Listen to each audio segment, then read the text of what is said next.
Hello friends, कैसे हैं आप।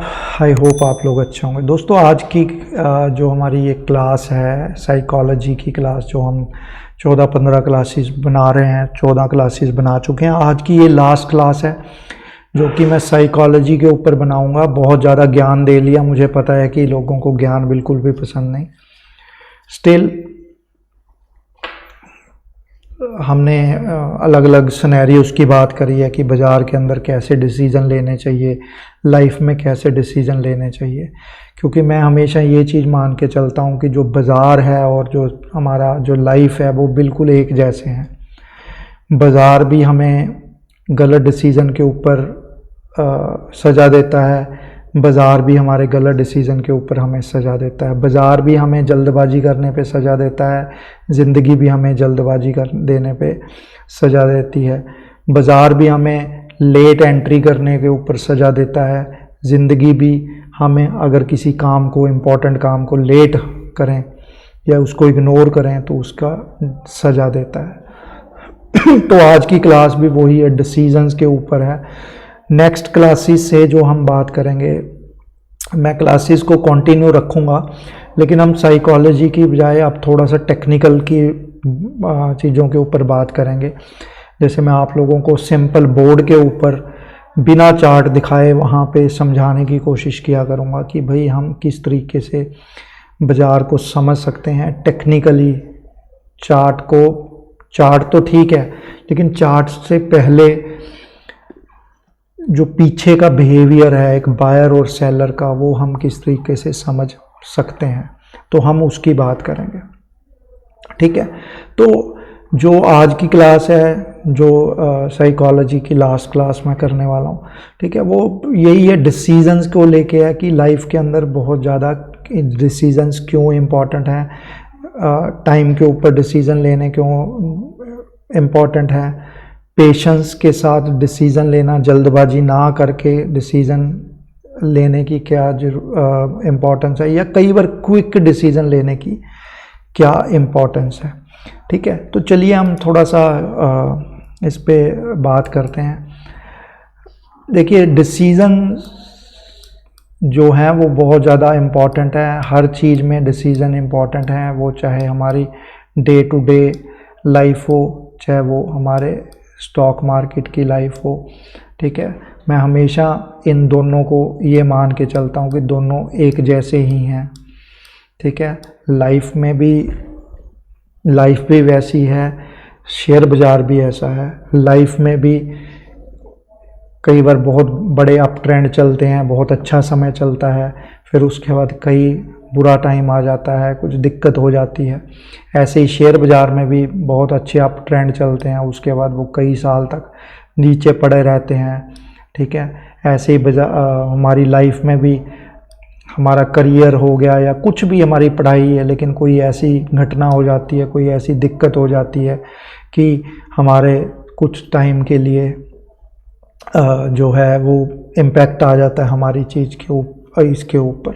ठीक है, लेकिन जो डिसीजंस हैं, वो डिसीजंस क्यों इम्पोर्टेंट है। जैसे एक टाइम था जब मेरे फादर, जब मैं 20-21 साल का था, मेरे फादर मेरे बड़े पीछे पड़ा रहा करते थे कि तू ओवरसीज़ चला जा, फॉरेन चला जा, यूएस चला जा, कनाडा चला जा। मैं नहीं जाना चाहता था, क्योंकि मैं इंडिया में ही रहना चाहता था, यहीं रहना चाहता था। और अपने मेरे बहुत अच्छे 2-3 दोस्त थे, 4 दोस्त, हम रोज़ मिलते थे, रोज़ मस्ती करते थे। तो उस टाइम वो यही सब अच्छा लगता था कि नहीं, मुझे नहीं जाना, मैं अपने दोस्तों को नहीं छोड़ना चाहता। ठीक है, मेरे फादर मेरे को बोलते थे कि सोच, तू आज तो तेरे ये दोस्त है, लेकिन 2-4 साल के बाद ये तुम्हारे जो दोस्त हैं ये अपने अपने कामों में लग जाएंगे, सारे बिज़ी हो जाएंगे, तुम भी बिज़ी हो जाओगे, फिर ये जो दोस्ती है वो धीरे कम हो जाएगी, तुम्हें सिर्फ अपना हो दिखेगा। तो लेकिन ठीक है, लेकिन उस टाइम मैंने ये डिसीज़न नहीं लिया, मैं नहीं गया। ठीक है, जिद्दी था थोड़ा, कह लीजिए, जैसे हर टीनेजर होता है, जो भी माँ बाप बोलते हैं वो उनको पसंद नहीं आता। तो मैं भी ऐसा था टीनेजर के बाद भी। ठीक है, तो उसके बाद फिर चलिए, लकीली लाइफ ने वैसे तो बहुत ज़्यादा तकलीफ़ें भी दी, और स्ट्रगल भी बहुत ज़्यादा करनी पड़ी, लेकिन एट द एंड बहुत कुछ अच्छा भी हुआ मेरे साथ। मेरी अच्छी जॉब भी थी, फिर मैंने अपना बिज़नेस शुरू किया 2011 में। फिर उसके बाद मैंने जब आईटी का काम शुरू किया एंड ऑल दैट, उसके बाद फिर मुझे फ़ॉरेन जाने का बहुत बार मौका मिला। मैं 4-5-6 बार अमेरिका जाके आया, रह के भी आया, कनाडा भी गया, इधर यूके साइड भी गया, इंग्लैंड, स्कॉटलैंड, काफ़ी जगह, मतलब मैं अलग अलग जगह जाके आया। ठीक है, तो वहाँ पे फिर मेरे को एक करा कि हाँ, मेरे फादर शायद ठीक बोलते थे कि अगर मैं यहाँ पे चला जाता तो शायद मेरी लाइफ जो है वो थोड़ी डिफरेंट होती। ठीक है, मैं अब ये कंपेयर नहीं कर रहा कि इंडिया बुरा है या वो जगह अच्छी है, लेकिन कहीं ना कहीं मैंने जब वो डिफरेंस देखा कि हाँ यार, मेरे फादर गलत नहीं थे, कहीं ना कहीं वो सही थे। कि क्योंकि इंडिया में अब आज की डेट में तो बहुत अपॉर्चुनिटीज़ हैं, लेकिन मैं जब 2000 के आसपास की बात करता हूँ, ठीक है, जब मेरा करियर शुरू होना था, उस टाइम कोई भी अपॉर्चुनिटीज़ नहीं थी, जॉब्स बहुत कम थी। ठीक है, आईटी तो 2001, 2, 3 के बाद बहुत ज़्यादा बूम करना शुरू हो रहा, लेकिन उससे पहले अगर हम देखें तो बहुत ज़्यादा हमारे यहाँ पे अपॉर्चुनिटीज़ नहीं थी। ठीक है, तो इसलिए मेरे फादर बोलते थे, लेकिन वो मैंने वहाँ पे डिसीज़न नहीं लिया, मैं सोचता रहा थोड़ा इमोशनल होके। ठीक है, तो बाद में जब मैंने ट्रैवल किया एंड ऑल दैट, तो मेरे को लगा कि हाँ यार, थोड़ा डिफरेंस तो है, नो डाउट। पर चलिए, कुछ चीज़ें किस्मत भी होती हैं, कुछ चीज़ें मुझे कोई रिग्रेट नहीं है, लेकिन हाँ, मैं कई बार अपने फादर की बातों को सोचता हूँ तो मेरे को ये लगता है कि उन्होंने हमसे ज़्यादा ज़िंदगी देखी है। ठीक है, तो वो जो बात बोलते थे या आज भी बोलते हैं, वो सही है। अब मैं ऐसी स्टेज पे, अब मैं खुद फादर हूँ कल को मैं अपने बच्चे को कोई चीज़ बोलूँगा, मुझे पता है, मैं आज भी रिएक्शन देखता हूँ अपनी बेटी का, जब मैं उसको कुछ समझाने लगता हूँ तो वो सुनना नहीं चाहती कई बार, तो फिर मुझे अपना दिन याद आते हैं। तो मुझे गुस्सा नहीं आता, क्योंकि मुझे अपने दिन याद आते हैं कि यार, मैं भी तो ऐसा ही था, मैं भी सुना नहीं करता था। लेकिन मैं अब इसको कुछ पाठ पढ़ाने की कोशिश करूँगा, इसको कुछ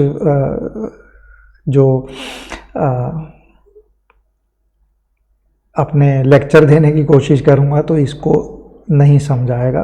कुछ चीज़ें वक्त के साथ ही समझ आती हैं। ठीक है, लेकिन अब क्या है कि मैंने वो डिसीज़न नहीं लिया, उसके बाद हम, ठीक है, और बहुत सारे डिसीज़न होते हैं ज़िंदगी के अंदर, हम कई बार सोचते रह जाते हैं।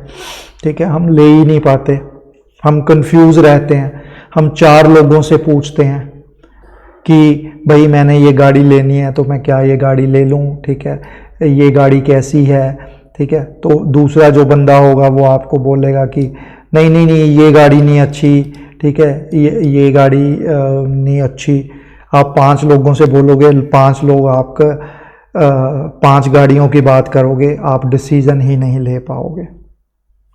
ठीक है, ऐसे ही शेयर बाज़ार के अंदर क्या होता है, आप अगर लोगों की सुनोगे, कोई टीवी के ऊपर कुछ बोल रहा है, सुनील जो है वो ट्विटर के ऊपर कुछ और बोल रहा है, सुनील कह रहा है कि बाज़ार बढ़िया है, कोई दिक्कत नहीं है, यार बाय करो। ठीक है, लेकिन बहुत सारे लोग ये बोल रहे होंगे कि नहीं नहीं, बाज़ार तो नीचे गिरने वाला है, बाज़ार तो ये होने वाला है। तो आप क्या करोगे? आप कंफ्यूज हो जाओगे, कोई डिसीज़न नहीं ले पाओगे। ठीक है, तो इसलिए बाज़ार में या लाइफ के अंदर जो डिसीज़न मेकिंग है वो बहुत ज़्यादा इम्पॉर्टेंट है। किसी भी चीज़ के अंदर आप कुछ भी कर रहे हैं, गाड़ी ले रहे हैं, घर बना रहे हैं, आप जितने ज़्यादा लोगों के साथ बातचीत करोगे, जितने लोगों से सलाह लोगे, आप कभी भी ज़िंदगी के अंदर डिसीज़न नहीं ले पाओगे। आज की डेट के अंदर मैं किसी भी लोगों से कभी भी कोई सलाह नहीं करता कि भैया मैंने ये करना है, आप क्या सोचते हो, मैं ऐसा करूं या नहीं करूं। वो मेरी डिसीज़न मेकिंग खुद के अंदर क्यों आई? 2011 में जब मैंने अपना बिज़नेस शुरू किया, कुछ साल लगे उसको इस्टेब्लिश होने में। मेरे पेरेंट्स बहुत एंगेज थे बिज़नेस खोलने से। मैंने अपनी अच्छी खासी नौकरी छोड़ के अपना बिज़नेस शुरू करा, तो मेरे पेरेंट्स बहुत एंगेज थे। 1 साल तक मैं अपने घर के अंदर बैठा रहा, प्रेपरेशन करता रहा, कंपनी को तैयारी करता रहा, ठीक है। वो मेरा डिसीज़न था। और आज की डेट में अगर मैं उस डिसीज़न को कहूँ तो मैं ये सोचता हूँ कि अगर मैंने ये डिसीज़न ना लिया होता तो मेरी लाइफ बहुत डिफरेंट होती। तो वो मेरा डिसीज़न था, लेकिन मेरे पेरेंट्स कुछ और बोल रहे थे, लेकिन मैंने वो डिसीज़न लिया। अब वो मेरा डिसीज़न था, वो अच्छा भी निकल सकता था, बुरा भी निकल सकता था। लकीली मैंने मेहनत करी, सब कुछ करी, तो मेरा डिसीज़न जो है वो अच्छा निकला, ठीक है। लेकिन अगर सपोज कीजिए मैं सोचता ही रह जाता या मैं किसी दूसरे की बात सुन के वो डिसीज़न ना ले पाता, वो निर्णय ना ले पाता, तो मेरी लाइफ बहुत ज़्यादा डिफरेंट होती। तो मैं आज शायद मैं स्टॉक मार्केट में भी ना होता, क्योंकि मैं एक बिजनेसमैन हूँ, ठीक है। तो मैं अपना एक दूसरा बिजनेस भी रन करता हूँ, साथ में ये भी करता हूँ, ठीक है। तो लेकिन अगर मैं, क्योंकि मैं अगर सोचूं, जब मैं जॉब करता था तो मैं कभी भी बड़े बड़े डिसीजंस, बड़े बड़े ट्रेड के डिसीजन या एक क्विक डिसीजन मैं कभी भी नहीं ले पाता था। मैं बहुत सोचता रहता था, बहुत ज़्यादा कंफ्यूज रहता था, 4 लोगों से, दोस्तों से पूछता था। मेरी पर्सनैलिटी इस टाइप की थी, ठीक है। हर चीज़ में कोई जॉब चेंज करनी है, कोई इंटरव्यू देने जाना है, तो वो डिसीज़न मेकिंग मेरे से हो ही नहीं पाती थी। लेकिन जब मैंने बिजनेस के लिए बड़ा डिसीज़न लिया, धीरे धीरे धीरे मेरे अंदर कॉन्फिडेंस आना शुरू हुआ। फिर मैंने ये देखा कि आप जितने ज़्यादा लोगों के साथ बात करते हो किसी चीज़ के बारे में, आप ज़िंदगी के अंदर परेशान रहते हो, आप डिसीज़न नहीं ले पाते, ठीक है। अब एक तो ये चीज़ हो जाती है। उसके बाद कई बार क्या होता है कि डिसीजंस हमें दूसरे तरीके से भी मारते हैं, कि हम बिना सोचे समझे भी कोई डिसीज़न ले लेते हैं, ठीक है। हम बिल्कुल भी उस चीज़ को टाइम नहीं देना चाहते। जैसे सपोज कीजिए आपको कोई कार पसंद आ गई, ठीक है, आपको बस बहुत सुंदर लगती है, आपने तो लेनी है, जो मर्जी, आप जिद के ऊपर अड़ गए। एट द एंड आप देखोगे कि आपको उसके अंदर नुकसान ही होगा। आप थोड़ा दिन तो चलाओगे, आप बाद में कहोगे यार मैंने गलती कर दी। तो इसलिए क्या है कि देखिए डिसीजंस जो हैं वो डिसीजंस 2 टाइप के डिसीजंस हैं। एक, ठीक है, एक है टाइमली डिसीजन, जो कि एक टाइम पे डिसीजन लेना है हमें, ठीक है। वो हमारा कोई करियर का डिसीजन हो सकता है, वो हमने कुछ एग्ज़ाम देना है उसका डिसीजन हो सकता है, जो जिसके पीछे टाइम, क्योंकि वक्त निकल गया तो वो फिर हमारे हाथ में नहीं आएगा। जैसे कोई इंजीनियरिंग का एग्ज़ाम है, उसकी भी एक आपकी वो है, आपकी एज है कि आप इतने एज तक ही एग्ज़ाम दे सकते हो, या आईएएस का एग्ज़ाम है, इतनी एज तक ही आप एग्ज़ाम दे सकते हो। वो एक बार टाइम निकल गया तो वो फिर आप वापस नहीं आएगा। तो वो क्या है, हमारे कुछ टाइमली एक डिसीजंस हैं जो कि हमें टाइम के ऊपर लेने हैं, ठीक है। और एक डिसीज़न कौन से हैं कि जो हमारे बहुत ही हमें पेशेंस के साथ लेने हैं, हमें जल्दबाजी नहीं करनी किसी चीज़ में। जैसे सपोज कीजिए आपको कोई लड़का या लड़की मिलती है, हमें इमोशनल हो जाते हैं, आप थोड़े दिनों में ही एकदम से उसके ऊपर जान निछावर करने की कोशिश करने लग जाते हैं, इतने इमोशनल हो जाते हैं कि अपने आप को हर्ट तक कर लेते हैं लोग। लेकिन वो ये नहीं समझते कि जल्दबाजी में आप पहले उस बंदे को, उस जो भी लड़का है लड़की है, उसको पहले परखो, उसको देखो कि क्या वो मेरे लिए बना भी हुआ है, या आपको बस एकदम से ये हो रहा है कि नहीं मैं तो इसके बिना जी नहीं सकता, इसके बिना जी नहीं सकती, मैं तो मर जाऊंगा, ये हो जाएगा।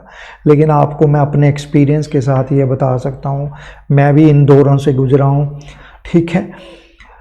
वक्त जो है, वक्त कहते हैं ना, वक्त मूवी देखिए, वक्त जो है वो सबसे बड़ा बलवान चीज़ है, बहुत बड़े बड़े गम भर देता है, बड़े बड़े जख्म भर देता है। आपके अंदर हिम्मत होनी चाहिए। तो इसलिए क्या है कि जो एक दूसरा डिसीज़न क्या है कि एक क्या है, एक टाइमली डिसीज़न, और एक क्या है कि पेशेंस के साथ डिसीज़न लेना बहुत ज़्यादा ज़रूरी है। वो चाहे शेयर बाज़ार है, चाहे वो हमारी ज़िंदगी है। अब हम बात करते हैं थोड़ा सा शेयर बाज़ार के अंदर कि भाई हमारा जो है टाइम के ऊपर डिसीज़न लेना क्यों ज़रूरी है, या हमारा पेशेंस रखना क्यों ज़रूरी है, ठीक है। डिसीज़न, अब सपोज करिए वही जो मैंने चीज कर बोली कि अगर आप खुद सीख के काम कर रहे हैं, जैसे मैं क्या आज की डेट में मैं किसी से नहीं पूछता कि ये शेयर ले लूं वो शेयर ले लूं। मैंने आप लोगों के साथ अपना पूरा सेटअप शेयर कर रखा है, मैं कैसे बाय करता हूँ, क्या मेरी थ्योरी है एंड ऑल दैट। उसमें से नफ़ा भी होता है, नुकसान भी होता है, दोनों चीज़ें होती हैं, ठीक है। लेकिन आज की डेट में मेरा क्या है कि वो मेरे खुद के डिसीजंस होते हैं, वो किसी और के डिसीजंस नहीं होते। मैं टीवी से देख के डिसीजन नहीं ले रहा, या मैं अपने किसी पड़ोसी की बात सुन के नहीं बोल रहा, या कोई ट्विटर के ऊपर क्या बोल रहा है वो मैं उसकी बात नहीं। अगर मैं किसी की बात सुन भी रहा हूँ तो मैं पहले जाके अपने सेटअप के ऊपर उस चीज़ को वेरीफाई करता हूँ, चेक करता हूँ, फिर डिसीज़न लेता हूँ, ठीक है। अब बाज़ार के अंदर सपोज करिए आपका एक सेटअप है, ठीक है, और आपको स्टॉक कह रहा है कि मैं ऊपर जाने की तैयारी कर रहा हूँ, लेकिन आप अगर दूसरे लोगों की बातें सुन के एक डिसीज़न नहीं ले पा रहे तो आप शेयर बाज़ार के अंदर हमेशा नुकसान करोगे। अब क्या होगा, आपने सपोज करो यहाँ पे डिसीज़न नहीं लिया, वो ऊपर चला गया बहुत ज़्यादा, अब आप पछता रहे हैं, ठीक है। आप कह रहे हैं कि अब मैं चल जाता हूँ, कहीं ऐसा ना हो 100 रुपये वाली चीज़ पहले 150 की हो गई है, ठीक है, अब तो मैं ले ही लेता हूँ। लेकिन वो क्या करेगा, वो जैसे ही आप लोगे 125 रुपये की रह जाएगी, ठीक है। तो अब आप फिर से पछताओगे कि यार मैंने गलत डिसीज़न ले लिया। अब आप क्या करोगे, आप ये देखोगे कि मेरा ज़्यादा नुकसान हो रहा है, आप यहाँ पे फिर से एक डिसीज़न लोगे जल्दबाजी में, यहाँ भी आपने जल्दबाजी करी, यहाँ भी आपने जल्दबाजी करी, आप यहाँ पे बेच दोगे, वो वहीं से ऊपर जाना शुरू हो जाएगा। जो टेक्निकल एनालिसिस है वो यही चीज़ है। टेक्निकल एनालिसिस क्या है, डिसीज़न मेकिंग है, कि आप चार्ट को देख के डिसीज़न ले रहे हो कि मुझे यहाँ पे बाय करना है या मुझे यहाँ पे एग्जिट कर देना है, और कुछ नहीं है, ठीक है। ज़िंदगी के अंदर आपने कोई इंजीनियरिंग करना चाहते हैं या MBBS करना चाहते हैं, ठीक है। अगर सपोज करिए आपकी एज, मुझे नहीं पता उनकी क्या, मैं भूल गया कितनी एज का क्राइटेरिया है एलिजिबल, मतलब लास्ट एज क्या है। सपोज करिए 26 साल हैं और आप 21 साल के हैं, ठीक है। तो आपने सपोज करिए 25 साल तक कोई एग्ज़ाम नहीं दिया, लेकिन 26वें साल में जाके आप कह रहे हैं कि मैंने गलती करी, अब मैं एग्ज़ाम दे देता हूँ। तो आप क्या करेंगे, प्रेशर के साथ उस एग्ज़ाम को क्लियर ही नहीं कर पाएंगे, क्योंकि आपको पता है ये मेरा लास्ट चांस है, हो गया तो हो गया, नहीं तो मैं गया, ठीक है। पहले आपने डिसीज़न नहीं लिया, आपने वक्त को जाने दिया। यहाँ भी वही चीज़ है, यहाँ पे आपने डिसीज़न नहीं लिया, वक्त को जाने दिया, आपने लास्ट में डिसीज़न लिया, आपका लॉस हो गया। सेम चीज़ यहीं पे है, ठीक है। तो डिसीजन मेकिंग, कोई सेल करना है कोई शेयर, सपोज करिए कोई शेयर ऐसे ऊपर गया, ठीक है, उसके बाद वो नीचे आया, अब वो एक रेंज बनाना शुरू हो गया, ठीक है। अब आप सोच रहे हैं कि यार ये शेयर तो चल नहीं रहा, मैं क्या करूं, डिसीजन, यहाँ पे भी डिसीजन लेना। अब आप वेट कर रहे हो कि ये करूं, बेच दूं, क्या करूं, या और एवरेज कर लूं और ख़रीद लूं, आपके दिमाग में वो चीज़ें चल रही हैं, ठीक है। अब टेक्निकल एनालिस्ट में क्या है, वो कह रहा है कि मैं नीचे की तरफ चला, वहाँ पे आपको डिसीज़न लेना है कि भैया मुझे यहाँ पे एग्जिट कर देना। अगर आपने डिसीज़न नहीं लिया तो वो आपका और नुकसान कर सकता है। अगर आपने डिसीज़न नहीं लिया तो एक डिसीज़न आपने यहाँ पे लेना था, वहीं पे आपने निकाल दिया, उसको बेच दिया। लेकिन अगर आप लेके बैठे रहे तो आपको बड़ा नुकसान हो सकता है। तो इसलिए क्या है, डिसीज़न की बहुत ज़्यादा इम्पोर्टेंस है हमारी बाज़ार के अंदर या लाइफ के अंदर भी। अगर आपको सपोज कीजिए कोई छोटा सा फोड़ा हो जाए या कुछ हो जाए, ठीक है,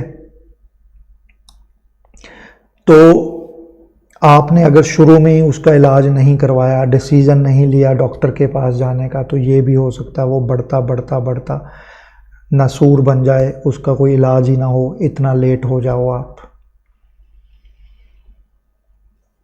ठीक है। तो इसलिए हमें बाज़ार के अंदर क्या, हमें लाइफ के अंदर टाइम के ऊपर डिसीज़न लेने हैं, लेकिन अगर मौका निकल गया तो वहाँ पे जल्दबाजी नहीं करनी। जैसे यहाँ पे 26वें साल में आप वो तो ले रहे हो, एग्ज़ाम दे रहे हो लास्ट उसमें चांस में, लेकिन आपको ये भी सोच के चलना है कि भैया मेरा ये भी हो सकता है कि एग्ज़ाम ना क्लियर हो। अगर वो क्लियर नहीं होता लास्ट चांस में, तो ये नहीं कि आप अपनी सारी उम्र के लिए पछताते रहें, डिप्रेशन में चला जाएं या ये हो जाएं। जबकि आपको पहले ही पता होना चाहिए कि भैया मेरा यहाँ पे नुकसान हो सकता है, मैं ये हो सकता है कि भैया मेरा ये एग्ज़ाम ना क्लियर हो, या आप यहाँ पे ट्रेड ले रहे हैं, आपका दिमाग पहले ही प्रिपेयर्ड होना चाहिए कि मैं लेट एंट्री कर रहा हूँ, चांस ये है मेरा यहाँ नुकसान हो सकता है। तो उसके लिए अगर मेरा नुकसान हो रहा है तो मुझे, अगर मैंने ये बाय का डिसीज़न लिया है तो मेरा सेल का डिसीज़न भी साथ के साथ तैयार होना चाहिए। ये नहीं कि पहले भी मैं लेट हुआ, डिसीज़न नहीं लिया, अब मैं सेल करने के चक्कर में भी लेट हूँ, सोची जा रहा हूँ बेचूँ ना बेचूँ, वो नासूर ना बन जाए, ऐसा ना हो कि आपका बहुत बड़ा नुकसान हो जाए। ठीक है, तो हर चीज़ के अंदर डिसीज़न हमारा बहुत ज़्यादा इम्पॉर्टेंट है। ठीक है, कुछ टाइमली डिसीजंस बहुत इम्पॉर्टेंट है, जैसे ये टाइम के ऊपर डिसीज़न है।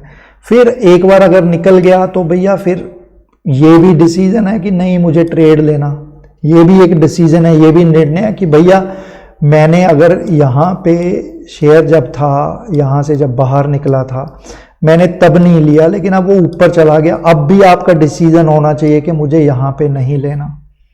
ये भी तो डिसीज़न है। जो हमने पहले 2 टाइप के डिसीज़न की बात करी, एक तो टाइमली डिसीज़न, आपने टाइमली डिसीज़न यहाँ पे नहीं लिया। दूसरा क्या है कि जल्दबाजी का डिसीज़न, वो भी नहीं लेना।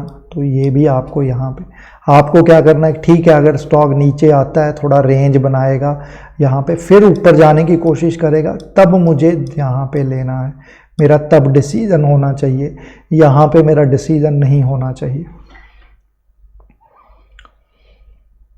ठीक है, तो इसलिए पेशेंस और जो जल्दबाजी है इसके बीच में बहुत ज़्यादा कोरिलेशन है आपका। कई बार हमें पेशेंस से बैठना पड़ता है, 2 महीने भी स्टॉक जो है वो एक सेटअप बनाई जा रहा, आप बैठे हो। मेरे साथ ये बहुत होता था, मैं पहले ही जल्दी डिसीज़न ले लेता था, फिर बैठा रहता था कि चलेगा, चलता ही नहीं था। फिर जब मैं डिसीज़न लेता था सोच समझ के 2 महीने के बाद कि यार चल नहीं रहा, मैं बेच देता हूँ, जैसे ही मैं बेचता था वो मेरा डिसीज़न गलत हो जाता था। तो इसलिए क्या है कि जो हमारा पहला डिसीज़न है वो राइट होना चाहिए। अगर पहला डिसीज़न ही हमारा गलत हो गया तो वो हमारी पूरी ओवरऑल साइकोलॉजी को ख़राब कर देगा। जैसे हमने यहाँ पे 21 से लेके हमारे पास सपोज कीजिए 26 साल तक एग्ज़ाम देने का टाइम था, मुझे नहीं पता, मैं सिर्फ एक रफ है वो दे रहा हूँ डेट। आपके पास 21 में भी डिसीज़न लेने का टाइम था, 22 में भी, 23 में भी, 24 में भी, 25 में भी, लेकिन अगर आपने 26 में जाके लिया तो भैया फिर तो गड़बड़ होनी ही होनी है। यानी कि आप 21 में डिसीज़न ले लेते, 22 में ले लेते, 23 में ले लेते, ताकि आपके पास 3 अटैम्प्ट और होती। लेकिन अगर आप लास्ट अटैम्प्ट के ऊपर करने की कोशिश करोगे तो फिर गड़बड़ हो सकती है। ठीक है, तो इसलिए क्या है कि भाई डिसीज़न जो है वो जो है टाइमली डिसीज़न और एक पेशेंस के साथ जो डिसीज़न है वो लाइफ क्या स्टॉक मार्केट में भी बहुत ज़्यादा इम्पॉर्टेंट है। मैं अपने एक्सपीरियंस से आप लोगों के साथ ये चीज़ शेयर कर रहा हूँ कि कुछ चीज़ें मैंने ज़िंदगी के अंदर अच्छे डिसीज़न टाइम पे लिए तो मुझे उसका बहुत ज़्यादा फ़ायदा हुआ। कुछ डिसीजंस जो मैंने इग्नोर किए इमोशनल होके, या कुछ मैंने टाइम पे नहीं लिए, मैं उसका मुझे बाद में नुकसान हुआ। ठीक है, ऐसे ही ट्रेडिंग में, इन्वेस्टिंग में तभी मैं आप लोगों के साथ जब भी कोई भी टेक्निकल एनालिसिस शेयर करता हूं, तब भी मैं आप लोगों को कई बार ये बोलता होता हूं कि इन्वेस्टिंग और जो ट्रेडिंग है उसमें फ़र्क समझिए। अगर सपोज करो कोई स्टॉक पहले ही 10 गुना हो गया है, अब आप इस एरिया के ऊपर डिसीजन ले रहे हो इन्वेस्टिंग करने का, तो वो आपके लिए घातक साबित हो सकता है। लेकिन अगर आप इस एरिया के अंदर ट्रेडिंग का डिसीजन ले रहे हो, जैसे कि हमने लास्ट चांस 26वें साल में एग्ज़ाम देने का मन बनाया, उसमें हमारा पहले ही माइंड ये था कि ठीक है यार लास्ट चांस है, हो भी सकता है नहीं भी हो सकता, चल देख लेता हूँ। ऐसे ही ट्रेडर का माइंड सेट होता है, जैसे मेरा माइंड सेट होता है कि ठीक है भैया 10 गुना तो हो गया, अब मैं यहाँ पे अगर ले रहा हूँ तो मेरा स्ट्रिक्ट स्टॉप लॉस है, यानी मेरा क्या डिसीजन है कि इस प्राइस से अगर नीचे आया तो मेरा बिक जाएगा, मेरा वो डिसीजन होगा। लेकिन मैं अगर इमोशनल होके, एक तो मैंने यहाँ पे पैसा नहीं लगाया, यहाँ पे पैसा नहीं लगाया, यहाँ पे पैसा नहीं लगाया, यहाँ पे नहीं लगाया, ठीक है, यहाँ पे नहीं लगाया, अब मैं इतना ऊपर लगा रहा हूँ, तो मेरा ये डिसीजन होना चाहिए कि ठीक है मैं लेट डिसीजन तो ले रहा हूँ, लेकिन अगर कुछ गड़बड़ हुई तो मैं पछताऊंगा नहीं, मैं अपना स्टॉप लॉस कटवा के बाहर निकल जाऊंगा। क्योंकि मुझे पता है कि मैंने जब 21 से 23 साल तक मेरे पास एग्ज़ाम देने का टाइम था, तब मैंने दिया नहीं, और अब मैं अगर उसके बाद अपना माथा पकड़ के बैठा रहूँगा तो मेरे से बड़ा बेवकूफ़ कोई नहीं होगा। ऐसे ही जब स्टॉक ने मुझे यहाँ चांस दिया, यहाँ चांस दिया, यहाँ चांस दिया, तब मैंने नहीं लिया। अब मैं अगर ले रहा हूँ तो वो मैं एज अ ट्रेड ही लूँगा, मैं उसको एज अ इन्वेस्टमेंट नहीं बनाऊँगा, नहीं तो मैं ये भी हो सकता हूँ कई सालों के लिए मैं फंस जाऊँ उस स्टॉक के अंदर।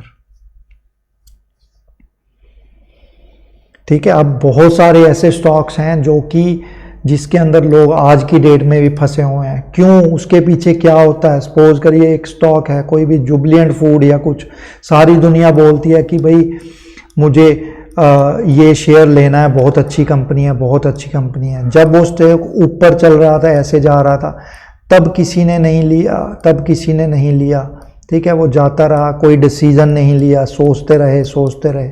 लेकिन जब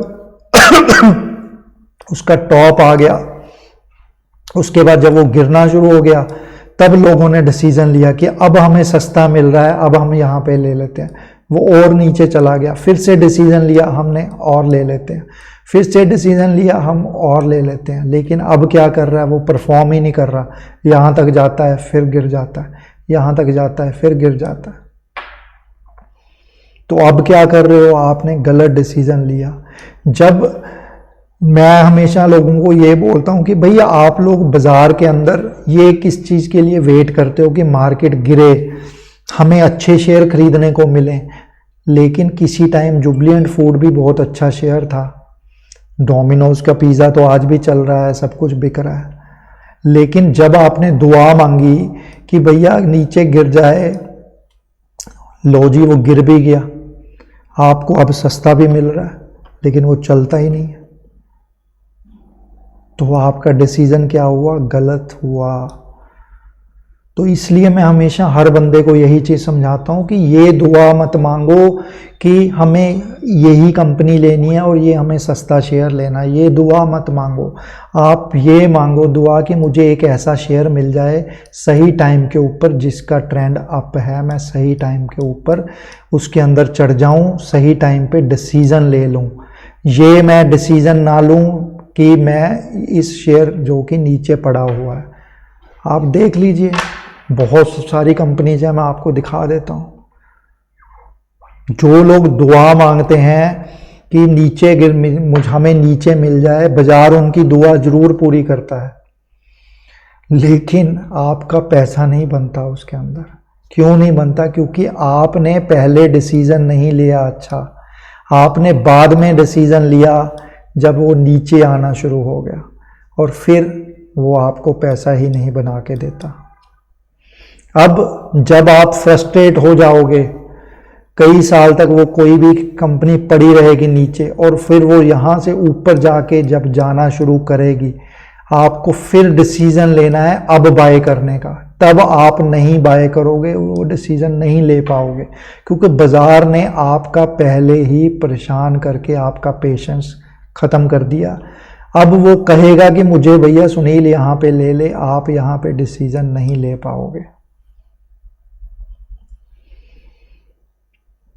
तो ज़िंदगी, बाजार या कुछ, ये सारी डिसीजन है। गलत समय के ऊपर कोई डिसीजन लिया तो पछताना पड़ेगा, अच्छे समय के ऊपर कोई डिसीजन लिया तो हमेशा फ़ायदा होगा, चाहे वो ज़िंदगी हो चाहे वो शेयर बाज़ार हो। ठीक है, अगर आप यंगस्टर हैं 20, 21, 22, 23 साल के, बाज़ार में कुछ करना चाहते हैं तो भैया सही डिसीज़न लो, लोगों के पीछे मत घूमो। मैं देखता हूँ ट्विटर के ऊपर कई लोग हैं जो हर बंदे को उन्होंने फॉलो कर रखा है, जितने भी स्टॉक मार्केट के अंदर फेमस लोग हैं, ठीक है, उन सभी को उन्होंने फॉलो किया हुआ है। 200-250 बंदों को फॉलो कर रहे हैं वो। अब मुझे बताइए, अगर आप 200-250 बंदों को फॉलो कर रहे हैं तो डिसीजन कैसे लोगे? आप ले ही नहीं पाओगे। कोई बंदा कुछ बोलेगा, कोई बंदा कुछ बोलेगा, कोई बंदा तो आप गाड़ी नहीं खरीद पाओगे। 10 लोगों से सलाह करोगे कि मुझे ये, मैं गाड़ी लेना चाहता हूँ, कौन सी अच्छी है? वो बोलेगा स्विफ्ट अच्छी है, कोई बोलेगा डिज़ायर अच्छी है, कोई बोलेगा जीप अच्छी है, कोई बोलेगा ये अच्छी है, कोई बोलेगा होंडा ले लो। आप कहोगे यार कौन सी लूँ? तो अगर आप स्मार्ट हैं तो बहुत अपना एक वो बनाइए कि मुझे यार ये बंदा अच्छा लग रहा है। मैं ये नहीं कह रहा कि मैं अपनी बात कर रहा हूँ, मैं भी अगर बहुत ज़्यादा फालतू में उल्टा सीधा बोलता हूँ तो मुझे भी इग्नोर कर दीजिए, ब्लॉक कर दीजिए। लेकिन किसी एक राह को पकड़िए, ये नहीं 200 राह हैं, अलग अलग लोग कुछ भी बोल रहे हैं, आप डिसीजन नहीं ले पाओगे दोस्तों। मैं अपने एक्सपीरियंस से आप लोगों को ये चीज़ बता रहा हूँ, ठीक है। तो आप खुद सोच के देखिए, कभी विजुलाइज कीजिए कि यार जो शेयर बाजार है और जो हमारी लाइफ है, ये एक जैसी क्यों है या कैसे है एक जैसी? बाजार में भी हम डिसीजन गलत लेंगे, चलती बस में चढ़ने की कोशिश करेंगे, एक फेस के ऊपर एक तमाचा पड़ेगा। जिंदगी के अंदर भी हम वक्त निकल गया, फिर डिसीजन लेंगे, तमाचा पड़ेगा। ठीक है दोस्तों, तो आई होप आप लोगों को ये क्लास समझ आई होगी कि डिसीजंस जो हैं वो हमारे लिए ज़िंदगी के अंदर और शेयर बाज़ार के अंदर टाइमली डिसीजन कितने इम्पॉर्टेंट है, और पेशेंस के साथ लिए गए डिसीजन भी कितने इम्पॉर्टेंट है। जल्दबाजी हमें कैसे नुकसान कर सकती है, लेकिन लेट लतीफ़ी भी हमारा नुकसान कर सकती है। बिना सोचे समझे कूदने में भी नुकसान है, बहुत ज़्यादा सोचने में भी नुकसान है। तो हमें अपना ऐसा माइंडसेट बनाना है कि हम टाइम के ऊपर डिसीजन ले सकें, नहीं तो बाजार भी मारेगा, ज़िंदगी भी मारेगी। चलिए, आई होप आप लोगों को कुछ ना कुछ सीखने को मिला होगा। बाकी अगर कुछ भी इस क्लास से सीखने को मिला है तो ज़रूर कमेंट बॉक्स में ज़रूर बताइए। बाकी इस चैनल से कुछ भी सीखने को मिल रहा है तो ज़रूर सब्सक्राइब करें। Thank you guys, take care, bye for now.